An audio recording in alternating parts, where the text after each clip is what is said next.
Good afternoon and welcome back to the Fletcher Initiative on Religion, Law, and Diplomacy's annual conference led by the Fletcher RLD Club on this year's topic of Ukraine is not yet dead, religion, pluralism, and geopolitics in Eurasia. I'm Professor Elizabeth Prodromou and I am the faculty director of the initiative, and I'm honored to welcome both Dr. Alan Henrikson, Professor Henrikson, and also Ambassador John Herbst. I will introduce Professor Henrikson for those of you who don't know him, and then he will take us to Ambassador Herbst. And Professor Henrikson is the Lee E. Dirks Professor of Diplomatic History Emeritus at the Fletcher School. He's also the school's founding director of diplomatic studies.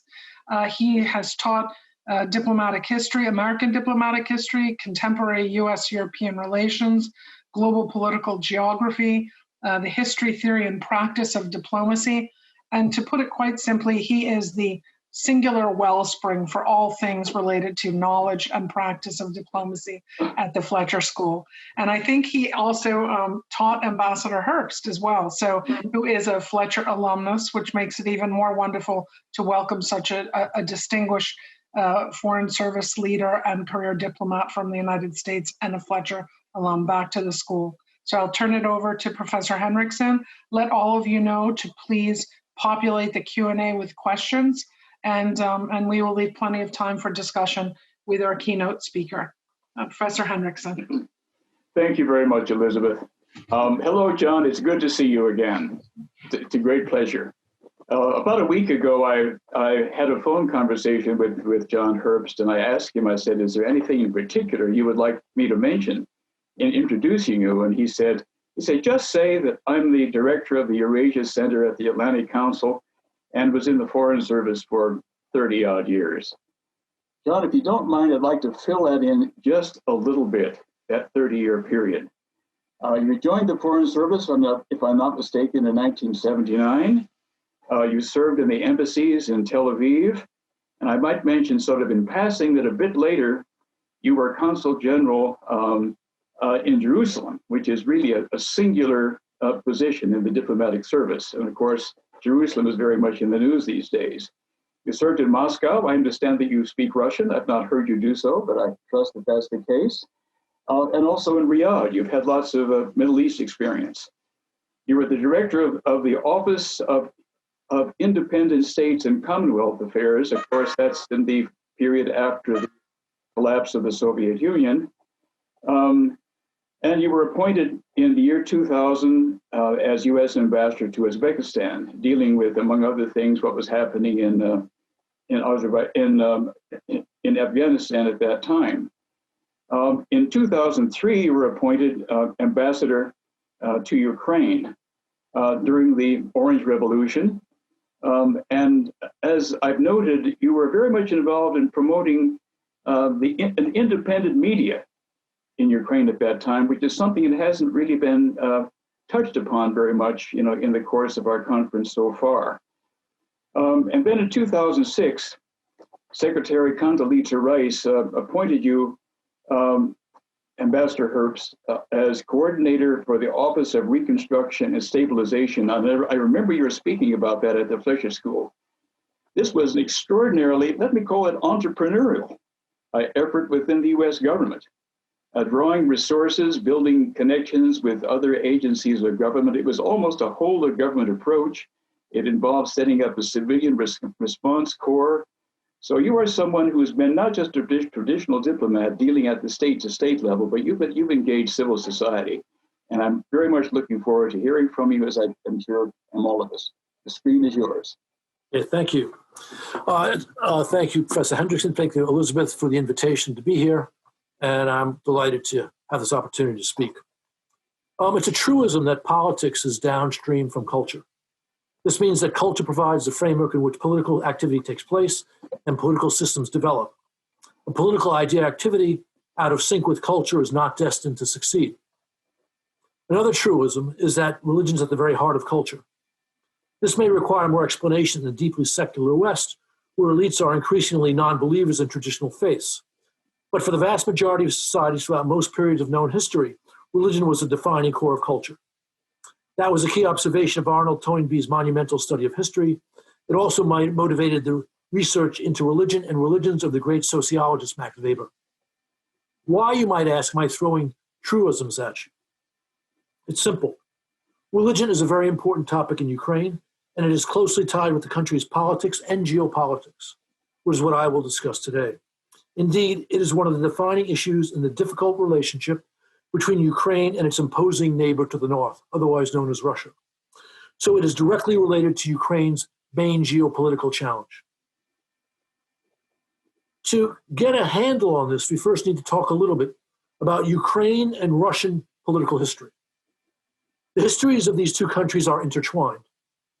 According to the main line of Russian historiography, that intertwining means that Ukrainian story is a subset of the greater Russian history.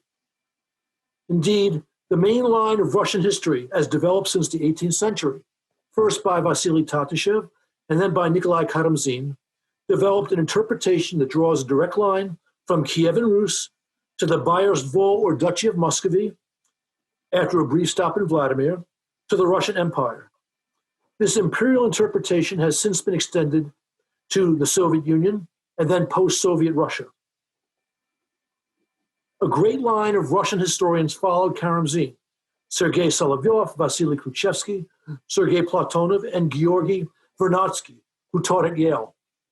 This is a history taught in Russian schools for centuries and in the West by Russian emigres since the Soviet period. It is the way that Russian elites look at the world. This is also the history that many Western experts on Russia learned. And that's actually a problem, which we could talk about later. There is a very different understanding of history in Ukraine.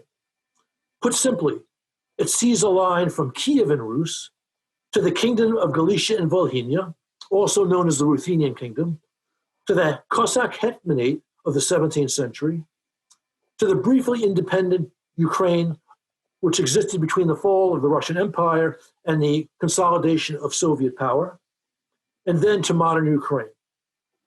In between these periods, Ukrainian historians see their land as controlled by outside powers, including the Russian Empire, the Ottoman Empire, the Polish-Lithuanian Commonwealth, the Austrian and later the Austro-Hungarian Empire, and Poland. The great Ukrainian historian who set down this history authoritatively was Mikhail Hudashevsky in the early 20th century. Why, you might ask, am I taking you on this historiographical detour? There are two reasons. First, it tells us a great deal about relations today between Russia and Ukraine. President Putin told President Bush at the NATO summit in Bucharest in 2008, what I would say the Russian imperial truth in quotation marks, that Ukraine was not a real country. And Putin's Russian imperial mind, that justifies the current aggression against Ukraine. Indeed, it means that this policy is not aggression, because in Putin's mind, Russians and Ukrainians are one people, something he said many, many times. Two, because the religious history of Ukraine is also viewed differently in Moscow and Kiev. And this plays, three, into the differences between the two countries. So now that we've talked about that, let's talk about Eastern Orthodoxy in Ukraine and in Russia. The subject of religion in Ukraine and in Russia is first and foremost about Eastern Orthodox Christianity, as both Ukrainians and Russians now and in the past were and are a large majority Christian Orthodox. Today, approximately 67% of the Ukrainian population identify as Orthodox Christian, approximately 10% as Uniate or Greek Catholic. The Uniates are under the Pope of Rome, but their religious services and rites are very similar to Orthodox services. And less than 1% of the population in Ukraine are Muslims, primarily Crimean Tatars and Jews. Both Ukrainians and Russians trace their origins as Orthodox to the conversion of Princess Olha and Prince Volodymyr, that would be Princess Olga and Princess Vladimir in Russian, in the 10th centuries. A metropolitan in the Orthodox Church, the highest rank is patriarch, and the second highest rank is metropolitan. And a metropolitan was situated in Kiev after the conversion of Princess Olha and Prince Volodymyr in the 10th century. And this metropolitan was a leading cleric in Kievan Rus. He moved first to Vladimir and then to Moscow after the Mongols sacked Kiev. Because in the Orthodox churches and the Catholic Church, the principal hierarchs were in the major cities of political life. In the same period, and this again is very important to understand different lines of religious development in Russia and Ukraine, in the same period, meaning shortly after the sack of Kiev by the Mongols, a new metropolitan was created and established in the kingdom of Galicia and Volhynia. So in other words, in the two kingdoms which draw their line of origin from Kiev and Rus, separate metropolitans were created. This means that the political split that led to a separate Russia and a separate Ukraine, and separate Russian and Ukrainian histories, had an ecclesiastical parallel. From Vladimir, as I already mentioned, the metropolitan seat transferred in the 14th century to Moscow, which had eclipsed Vladimir as the leading city in the emerging Russian world. In the late 16th century, the Patriarchate of Muscovy and all Rus was established, and the Patriarch replaced the Metropolitan of Moscow as the leader of the Russian Orthodox Church. The territory of that Patriarchate included most of Ukraine. This fact is relevant today. But before we get into that relevance, we must draw our threads together. From the standpoint of Russian imperial history, it makes perfect sense for the Moscow Patriarchate to include Ukraine as part of its canonical territory. Russia and Ukraine belong together as Ukrainian and Russians, along with the Yellow or White Russians, make up one Russian people. Again, this is a Russian interpretation. Of course, from the viewpoint of Ukrainian history, this is not obvious at all. Ukraine is another East European nation, like Poland or the Czech Republic, swallowed for a long time by larger empires, and an East European nation that finally achieved its independence, which should be independent religiously as well as politically. In the Ukrainian mind, if Bulgaria, Serbia, and Georgia have their own Orthodox Patriarch, why shouldn't Ukraine? The second point we must examine here is the political role played by the Moscow Patriarchate in Russian politics. Since its establishment, the Moscow Patriarchate has been the largest and wealthiest Orthodox Patriarchate in the world, but not the leading Patriarchate. That's an honor that belongs to the Patriarchate of Constantinople. Following the Byzantine tradition, political leadership in Russia has long had substantial control over the Moscow Patriarchate and has used that control both to bolster its legitimacy at home and to spread its influence abroad. This practice is a geopolitical factor of prime importance in Ukraine. Eastern Orthodoxy in politics in independent Ukraine. When Ukraine became independent in 1991, following a referendum in which 91% of the population voted for independence, there were two principal Orthodox churches in the country, the Moscow Patriarchate and the Ukrainian Autocephalous Orthodox Church. This was the now public successor to the underground Orthodox Church in Ukraine during Soviet times, when Orthodoxy and other religions were severely repressed. In 1994, Metropolitan Filaret, who had been the Metropolitan in Kiev under the Moscow Patriarchate, established the Kiev Patriarchate himself, and he made himself Patriarch. The Kiev Patriarchate was not recognized by the Patriarchate of Constantinople and the Orthodox world as a canonical church. Neither was Ukrainian Autocephalic Orthodox Church. But both churches still prospered in an independent Ukraine, especially among that part of the population deeply skeptical of Moscow and of its patriarchate. For many Ukrainians, that skepticism was fully justified during the Orange Revolution, when the Moscow Patriarchate role in Ukraine was an instrument of Kremlin policy. It became quite apparent at that time. The Orange Revolution broke out in the aftermath of the fall 2004 presidential election. In that election, Kremlin-backed candidate Viktor Yanukovych tried to falsify the vote. Hundreds of thousands of protesters appeared on the streets of Kiev and other Ukrainian cities to protest against that false vote. A stalemate ensued at that time. And that stalemate between the government and the protesters led to a compromise brokered by the European Union on holding new elections with strong international supervision. The opposition candidate, Viktor Yushchenko, won that election. During the election campaign and the tense days of the Orange Revolution, senior Moscow Patriarchate clerics actively sided with Yanukovych. This was true not just of the Patriarch Alexander and his clerics in Moscow, but also of Moscow Patriarchate bishops in Ukraine. For example, Bishop Pavel of the Kiev Monastery of the Caves, which is under Moscow Patriarch control to this day, was very active in support of Yanukovych. Along with Moscow Mayor Lushkov and a senior MP cleric from Donbass, a secessionist conference was held in late November in Severodonetsk in Donbass that threatened to establish a southeastern republic of Ukraine, autocephalous, with autonomy from Ukraine, if Yanukovych was not recognized as president. Now, the Orange Revolution prevented the realization of Yanukovych's presidency and these secessionist plans in the East. Moscow viewed Yushchenko's ascension to the presidency as a defeat and began to develop policies for Ukraine and elsewhere in the post-Soviet space to enhance its geopolitical position. First, they developed the concept of colored revolutions as a diagnosis of the problems that they faced. They described the Orange Revolution in Ukraine, the Rose Revolution in Georgia, which preceded it, as special operations carried out by Western special services, particularly the CIA, to provoke mass uprising to replace legitimately elected and pro-Russian leaders, to replace them with Western loyalists. To combat this menace, the Kremlin adopted a series of measures.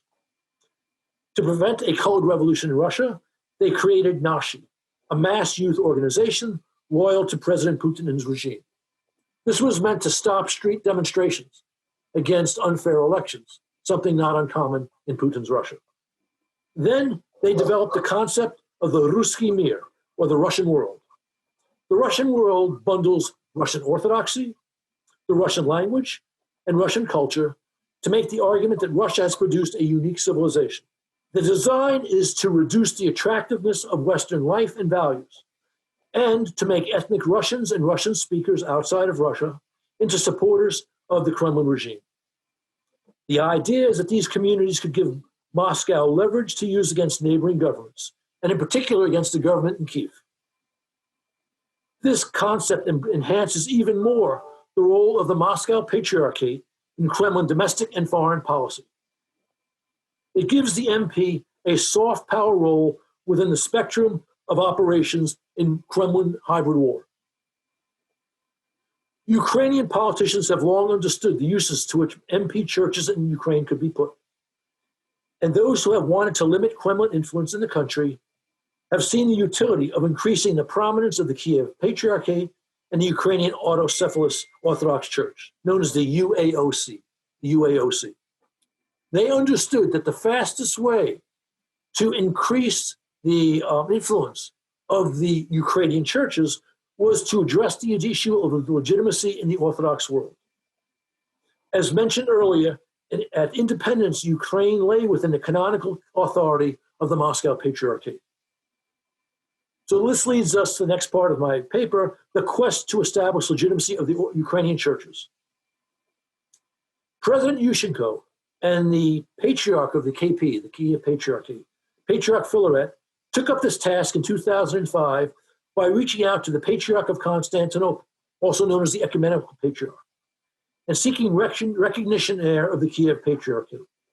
In doing so, the Ukrainians were hoping to take advantage of long simmering tensions between the Moscow Patriarchate and the Ecumenical Patriarchate. As I mentioned, the Ecumenical Patriarch is recognized as the first among equals in the Orthodox world, but the Moscow Patriarch is the richest and the largest and has the largest number of followers in world Orthodoxy. Since Stalin reestablished the Moscow Patriarchate, more than 200 years after Peter the Great had abolished it, there has been a rivalry for influence between the two patriarchates of Moscow and Constantinople. Yushchenko's efforts with the Ecumenical Patriarch did not succeed, but they paved the way for similar efforts a decade later. This later effort followed the Maidan Revolution in the winter of 2013 and 14. Yanukovych, who lost the presidential election in 2004, won an honest presidential election in 2010 and became president. But his presidency ran into serious problems. The Maidan Revolution drove Viktor Yanukovych from power. In November of 2013, Yanukovych rejected a deep and comprehensive free trade agreement with the European Union. His decision to do that, under pressure from Moscow, sparked demonstrations with tens of thousands of protesters. When Yanukovych cracked down violently on those protesters, this sparked a reaction from civil society, and suddenly hundreds of thousands of people were protesting in Kiev against the Yanukovych regime. A stalemate ensued, which eventually led to Yanukovych to flee. He cracked down violently in February, more protesters came out, and he wound up fleeing the country. As Yanukovych fled Kiev for Russia, Russian troops seized Crimea, which Moscow annexed in March of 2014. And in April, Moscow launched its covert, or its not so covert, hybrid war in Donbass. During this period of Ukrainian crisis, MP clergy in Russia and Ukraine offered support for Kremlin policy. During the protests on the Maidan during the winter of 2013 and 14, an ecumenical group of Ukrainian religious figures appeared on the streets of Kyiv. They stood between the demonstrators and the authorities, the police, in order to prevent clashes. This group included clerics from the Kiev Patriarchate, the Autonomous Autocephalous Church, the Uniate Church, and it included Protestant groups, Jewish groups, and Muslim religious leaders. It did not include Moscow Patriarchate clergy. After the war in Donbass began, there were cases where Moscow Patriarchate clergy refused to perform services for Ukrainian service heading to or from the front. Petro Poroshenko won the presidency in special elections in May of 2014, after Yanukovych fled. Poroshenko resumed Yushchenko's efforts to persuade the Ecumenical Patriarch to recognize the Kiev Patriarchate. By the fall of 2018, it was clear that this effort was gaining traction. In December of that year, the Kiev Patriarchate and the Ukrainian Autocephalous Orthodox Church merged. This was a requirement of the Ecumenical Patriarchate to recognize the autonomy or the autocephaly of the Ukrainian Orthodox Church. In January of 2019, Patriarch Bartholomew of Constantinople issued a Thomas recognizing the Unified Orthodox Church of Ukraine, the OCU, as a canonical church. It's important to note that the Moscow Patriarchate and the Kremlin worked hard but ultimately unsuccessfully to prevent this by lobbying with Patriarch Bartholomew and President Erdogan of Turkey, as well as with the leaders of the 13 other autocephalous Orthodox churches. After Patriarch Bartholomew issued the Thomas, the Moscow Patriarchate broke relations with the Patriarchate of Constantinople. Since January 2019, the Patriarchate of Alexandria and the Orthodox Church of Greece have recognized the Orthodox Church of Ukraine's canonical status as a legitimate Orthodox church. From Ukraine's standpoint, the only downside in this development was that the leader of their new church, Metropolitan Epiphanius, is not a patriarch. Having the head of the newly autocephalous Orthodox Church of Ukraine, a metropolitan, made it easier for Patriarch Bartholomew to make his decision. Not all autocephalous churches are patriarchates, and adding a new patriarchate might have excited the jealousies of those jurisdictions which are led by metropolitans or archbishops. Kiev succeeded and Moscow failed in Constantinople or Istanbul, in part because of the difficult relations between Putin and Turkish President Erdogan, who enjoys influence over the Ecumenical Patriarch. While Putin has courted Turkey since the early 2000s, since Moscow escalated its intervention in Syria in late 2015, he has found himself at odds with Erdogan. 4 times in 2015, Russian warplanes entered Turkish airspace, despite Turkish complaints that continued. On the 4th time, Erdogan shot down Putin's planes. Since then, differences in Libya have further complicated the bilateral relationship between Moscow and Ankara. And if you're paying attention to the news in the South Caucasus, you know that the current hostilities between Armenia and Azerbaijan have added a new element to the complications in relations between Turkey and Russia. The point is that difficult relations between Ankara and Moscow made Putin's lobbying on the church issue ineffective. Moscow has had 2 principal reasons for trying to stop the recognition of an independent Ukrainian church. First, the emergence of this church would weaken the Moscow Patriarchate's influence and therefore the Kremlin's influence in Ukraine. Indeed, at this point, the Ukrainian Orthodox Church claims that over 500 parishes have switched from the Moscow Patriarchate to their church. The MP acknowledges only 42 as having moved. One reason for the discrepancy in numbers is that in many cases, a parish majority decided to switch to the Ukrainian church, but a minority chose to stay. So the Moscow Patriarchate counts that parish as still being one of theirs. Also, in 2019, the MP complained publicly that the Security Service of Ukraine was investigating, in some cases, MP clergy who refused to switch to the Ukrainian church. There were some corroborated cases of such activities, but not on a large scale. The new president of Ukraine, Volodymyr Zelensky, who won in the spring of 2019, has not engaged on the issue of the Ukrainian Orthodox Church. The Moscow Patriarchate claims to have over 12,000 parishes in Ukraine. According to Anatoly Babinsky of the University of Toronto, that number should be between 9,000 and 10,000. The Orthodox Church of Ukraine has 7,000 parishes.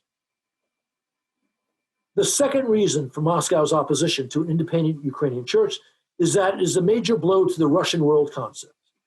It means that there is a major Orthodox Slavic church loyal to Kiev and not to Moscow. So this has been the most geopolitically, and for that matter, politically significant religious issue in Ukraine, but not the only one. So let's now turn to Islam in Ukraine. The Crimean Tatars represent the principal group of Muslims in Ukraine, and the vast majority live in Crimea, as their name suggests. And of course, as I've already mentioned, Russia occupied Ukraine in 2014 in February and annexed it in March. By and large, Crimean Tatars have been staunch Ukrainian patriots. History helps explain why. For centuries, the Khanate of Crimea was an ally of the Ottoman Empire and a foe of Moscow. But more importantly, the Tatars blamed Moscow for their forced relocation from Crimea to Central Asia during World War II. Stalin moved nearly the entire Tatar population, 238,000 people, as well as other suspect minorities, as Hitler's armies marched east. According to Soviet statistics, 20% of the Tatars died during the transfer. According to Crimean Tatar data, that number is actually 46%. The Crimean Tatars began to return to Crimea in the last years of the Soviet Union. This was not a government decision that led to their return.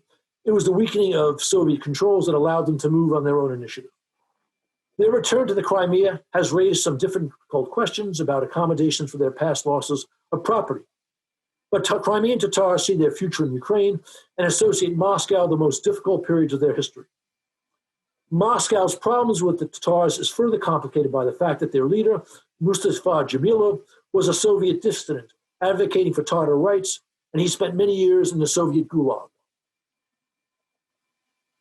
Moscow tried to solve this problem by deporting Jamilov from Crimea shortly after they took control. But his standing in the Crimean Tatar community is undiminished, and he remains a strong voice internationally for the community. Thousands of Crimean Tatars have left the peninsula since Moscow took over and have established new lives around Ukraine, including in Lviv in the west. By and large, they have been received with understanding. Their political activity in Ukraine and abroad endeavors to ensure that the return of Crimea to Ukrainian control remains on the international agenda. Two last points on Islam in Crimea, in Ukraine. Traditionally, there have been close ties between the Crimean Tatars and Turkey, reflecting the historic relationship going back to the Khanate of Crimea. But in the first 18 months of Russian occupation, the Tatars received less support from Ankara than it had sought, reflecting the then cordial relations between Russia and Turkey. As I already mentioned, when that relationship faced complications over Syria and the shoot-down of the Russian airplanes, Turkish policies towards Ukraine and support for the Tatars increased. Second, there has been little problem with extremist Islam in Crimea and Ukraine. There has been some reported Hizb ut-Tahrir activity. Hizb ut-Tahrir is an extremist Islamic group which has been very active in the Turkic world. Since Moscow seized Crimea, the Tatars have been subject to substantial Kremlin repression. One tactic is to accuse Crimean Tatars of being Islamic extremists. Kremlin violation of Tatars' human rights have been adequately documented in the State Department's annual human rights report. I will not go into that here. Last subject I want to take up is that of anti-Semitism and the Jewish community in Ukraine. No discussion of religion in Ukraine is complete without a consideration of anti-Semitism and the role of the Jewish community there. Again, we have to turn back to history to get some perspective. After the Russian Empire incorporated significant portions of Eastern Poland with the third partition of that country in the late 18th century, it inherited a large number of Jewish subjects to whom it was not willing to extend full rights of citizenship. And the Russian Empire established the Pale of Settlement and restricted its Jewish subjects to living there. This included most of Ukraine, all of Belarus, Moldova, and Lithuania, Eastern Poland, and parts of Western Russia. It is well known that anti-Semitism was a serious problem in Ukraine during the 19th century. Pogroms, permitted if not actively encouraged by Tsarist officials, were a tragic fact of life. In Odessa in 1881, Kiev in 1905, but also in Warsaw, Poland in 1881, and in Chisinau, Moldova in 1905. During the pre-period of Ukrainian independence between the fall of the Russian Empire and the consolidation of Soviet power, Jews served as ministers in the state, and Yiddish was an official language of the state. But there were also acts of organized violence against the Jews and the Jewish communities at this time.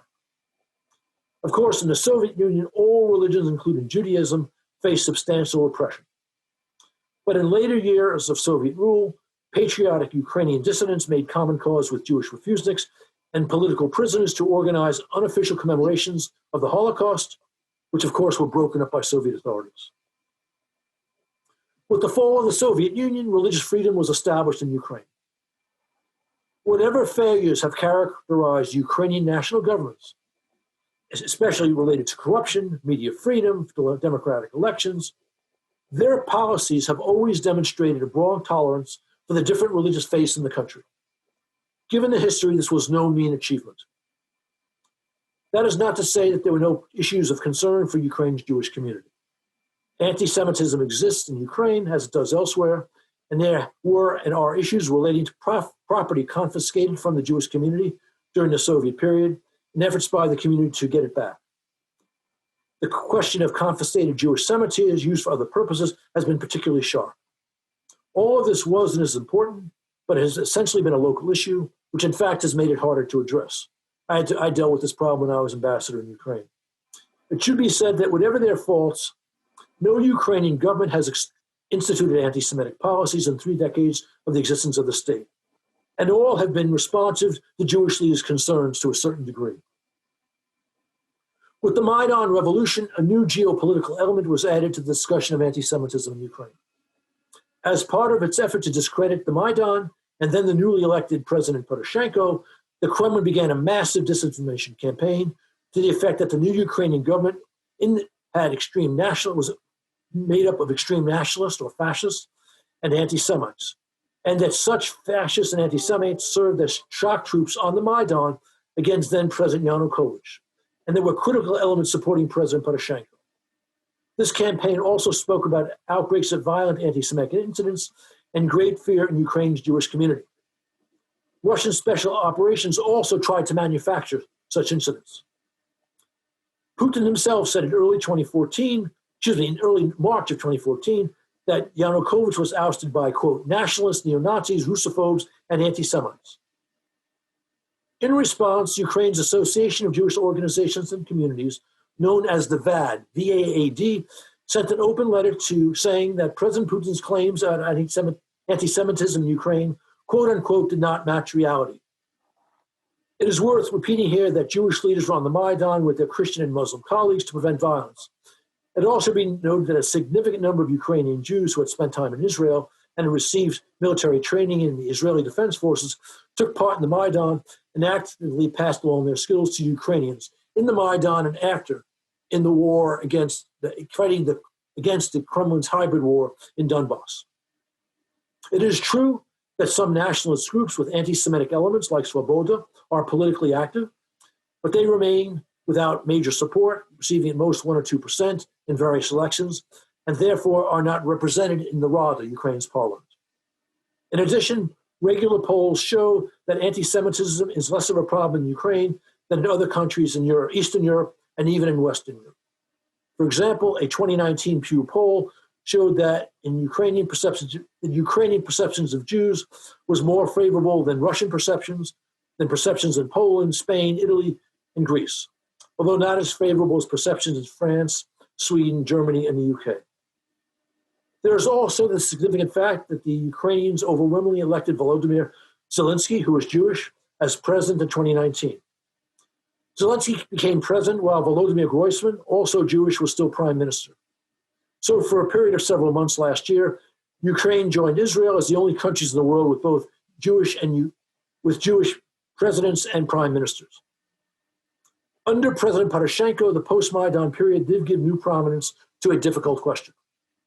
As the government removed the names of Soviet leaders from towns, streets, and institutions, they at times provided new names of historic figures associated with the organization of Ukrainian nationalists. One such name is Stefan Bandera. While these figures were involved in a guerrilla war against the Soviet Union, they did receive support from Nazi Germany, and they were involved in violent incidents against both Jews and Poles. This has produced, understandably, concern from Jewish groups in Ukraine and abroad. This naming issue has largely receded since Zelensky became president, as the ideological issues around this and the decommunization issues have receded. Last summer, Israel also signed a historic trade deal Ukraine signed a historic trade deal with Israel, with Israeli Prime Minister traveling to Kiev for the signing ceremony. Israeli-Ukrainian defense cooperation has also increased markedly. By and large, the story of religious development in Ukraine is a positive one in the consolidation of the Ukrainian society and nation. This was evident from the start of Ukraine's independence, with the government promoting confessional toleration. It took on a new form consistent with the development of civil society in Ukraine, as Orthodox Christians, Uniate Jews, Muslims, and Protestants promoted peace on the Maidan in 2004 and in 2013 and 14. And finally, the private-public partnership of the government and the Kiev Patriarchate helped persuade the Ecumenical Patriarch to recognize an autocephalous Ukrainian church, which is truly a historic achievement. As it turns out, Ukraine's religious faiths have made an identical contribution to Ukraine's political and geopolitical position. I've been working on Ukraine a lot since the early 1990s, and I can tell you not all stories in Ukraine are good ones. But this story is. Thank you. Thank you, Mr. Ambassador, for a tour de force.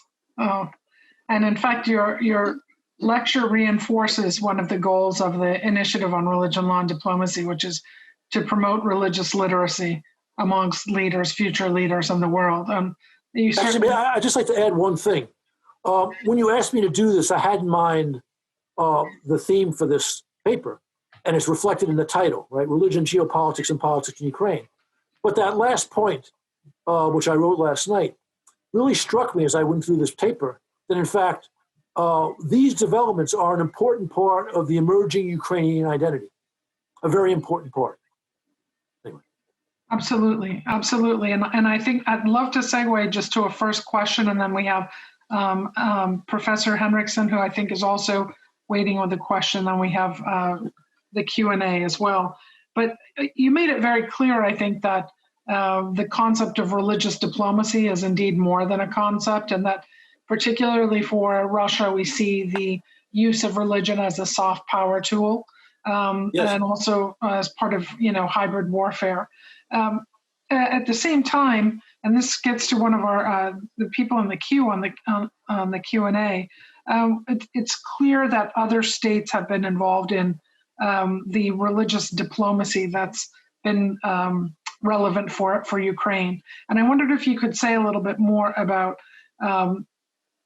who are those states, or what are those states beyond Russia that have most actively understood religion as a soft power tool when it comes to Ukraine's independence and Ukraine's democratization. And that includes, as one of the viewers asked, the United States, but not only the United States, and whether or not the Ukrainian state itself understands religion as a soft power tool for accomplishing its own geopolitical interests.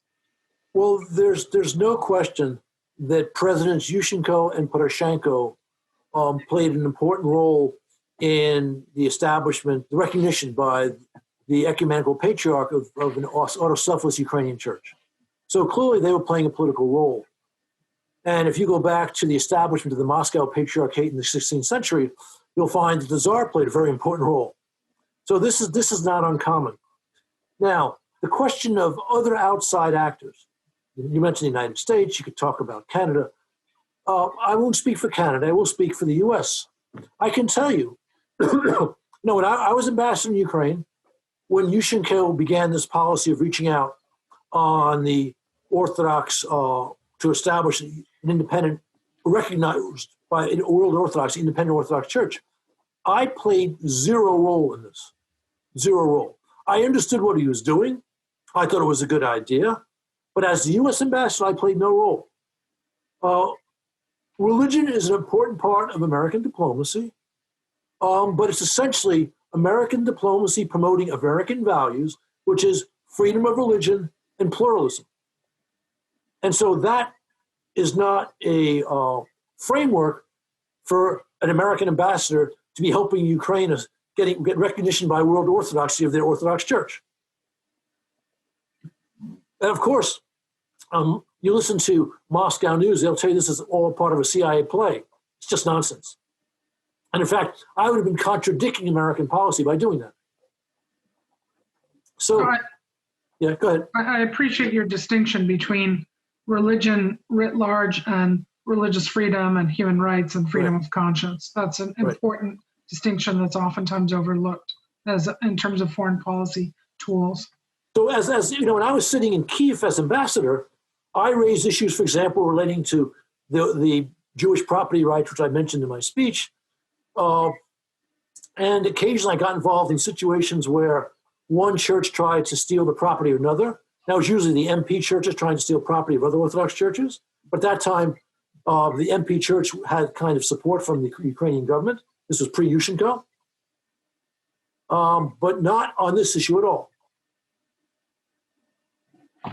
How about any other actors, state actors that may be important in terms of religious diplomacy when it comes to Ukraine? Are there others, or is it only this balancing? There may be, but this, if you give me, it doesn't pop off the page at me. Okay, all right.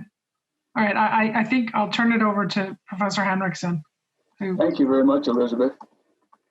John, the discussion this morning and actually part of your talk as well emphasized the factor of history, the legacy, the tradition of religion and in fact, geopolitical dominance of Russia throughout the entire region.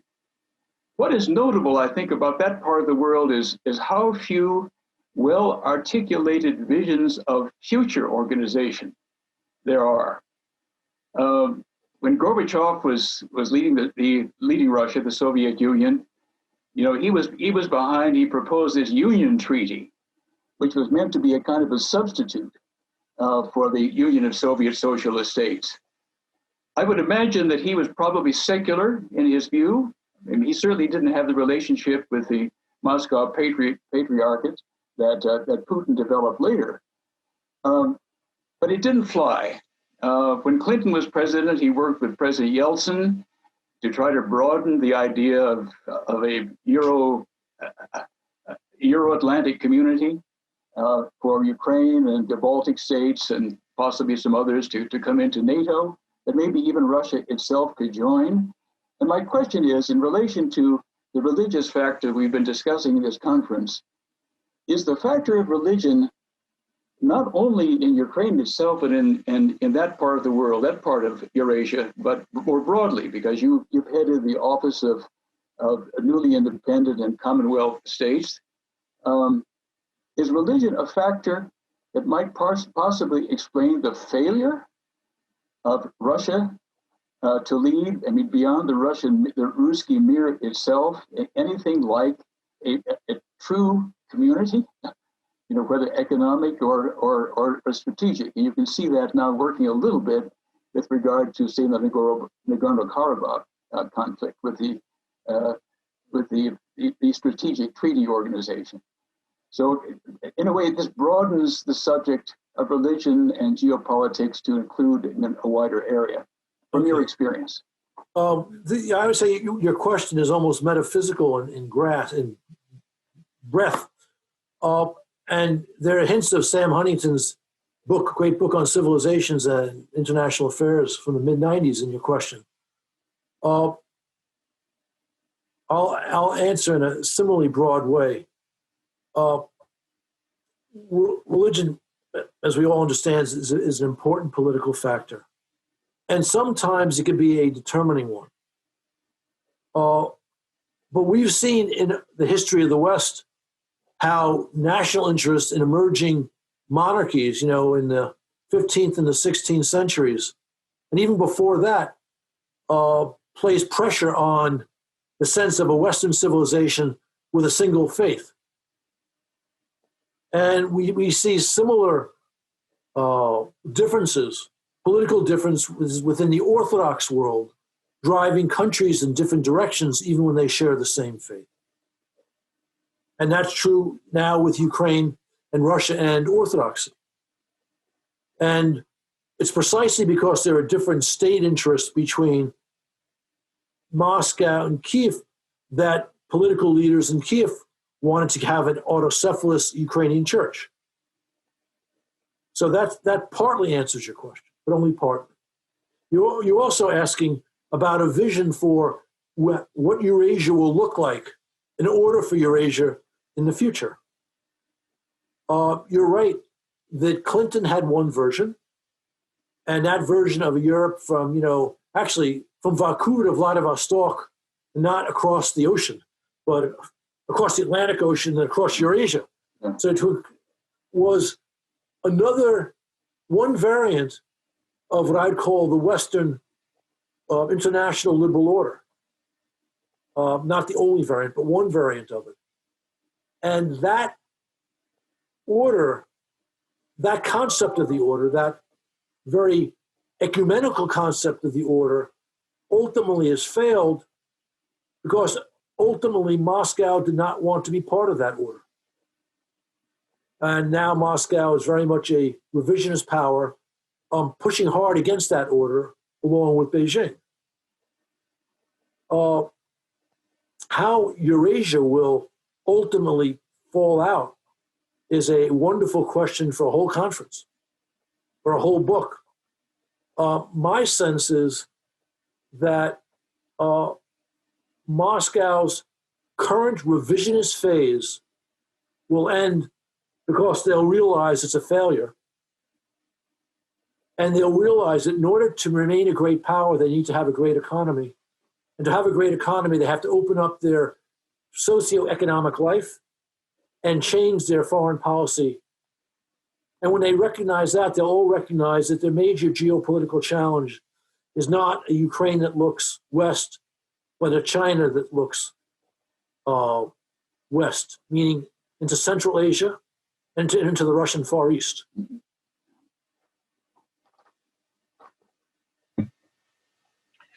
John, can I follow up on your point about Russia as a major revisionist power and looking sort of at conflict zones in Eurasia right now and linking those to religion and culture? Two countries that are particularly active at the moment in terms of religious diplomacy, cultural diplomacy, and using it for their own revisionist purposes are China and Turkey. And in some ways, Russia has been relatively quiet in that regard. We read recently about the Chinese government's insistence that, a museum exhibit in France that was going to use about Genghis Khan, the Chinese government insisting that Genghis Khan not be used in the exhibit. Yes. We see what the Chinese government is doing on its Belt and Road strategy with the destruction of cultural and religious heritage sites that interfere with their, geoeconomic approach. And then we see Turkey using pretty much everywhere from the Eastern Med to the Caucasus religion as a kind of support for their own revisionism. So I wondered if you could say a little bit about those two countries as opposed to Russia, or maybe they're all three, the big three when it comes to foreign policy disruption and revisionism in any kind of Eurasian order. In the case of Turkey, there's no question that they've embraced this concept of a Turkic world, which is in some way similar to the concept of the Russian world. And part of that is religious. And they have tried to use that to expand their influence in Central Asia since the Soviet Union fell apart. And they frankly have not had that much success in Central Asia. They have had real success in Azerbaijan, but that's because Azerbaijan needs Turkey for the conflict relating to Nagorno-Karabakh. Erdogan also moved away from traditional Turkish power. I mean, Erdogan's embrace of the religious element. There was a break, of course, with the Kemalist tradition in Turkey, and that's been particularly important in Turkish policy in the Middle East, and that's led to major changes, for example, in relations with Israel, with which Turkey has normally had a positive relationship. And it's led to Turkey playing games with Islamic extremists, which has posed a problem for us. So there's no question that religion is an important part of Turkish foreign policy. For China, I wouldn't say so much religion is an important part of their policies. It's still a communist China after all, but it's not the communist China of Mao's day. They have much kinder thoughts about the Chinese past than Mao did. But what we're seeing is China recognizing its great economic strength, is trying to use that to dominate relations with nearly all other partners or all other countries and businesses around the world. And they're trying to ensure that the Chinese interpretation of history is the interpretation that is recognized by their partners. And it's truly egregious in the case of a historical exhibit as the one in France, which is why this is news. But it's clear they've been doing this in their Confucian institutes around the world, including the United States. It's clear that they are using their muscle to get major American firms to bow to their dictates, whether it's the NBA on the disruptions in Hong Kong, or the social media firms to use Chinese language relating to places like Taiwan. And you have this real irony of the NBA strong on social justice in the United States, but conducting training camps in Uyghur China, where you have the most egregious human rights violations in the world today taking place. And the NBA is silent on that. You've touched another interesting issue, which is sports diplomacy. But I'm currently a suffering Celtics fan after the Lakers' recent championship. So, but you introduce all of the dimensions of what we would think about as cultural diplomacy, including religion, including things like sports, all of the things that fall into this soft power toolbox. Yes.